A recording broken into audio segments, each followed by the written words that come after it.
در زمان سلطنت خسرو پرویز بین ایران و روم جنگ شد و در این جنگ ایرانی‌ها پیروز شدند و قسطنطنیه که پایتخت روم بود به محاصره ایران درآمد و سقوط آن نزدیک شد. مردم روم هرقل را به پادشاهی برگزیدند.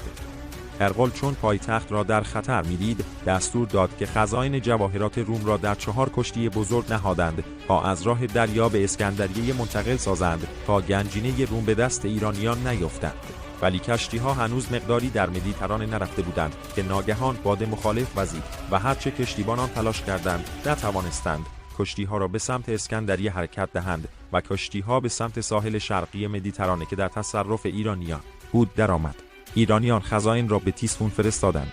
خسرو پرویز شادمان شد و چون این گنج در اثر تغییر مسیر باد به دست ایرانیان افتاده بود، آن را گنج بادآورد نام نهاد. از آن روز به بعد هرگاه ثروت و مالی بدون زحمت نصیب به کسی شود، آن را بادآورد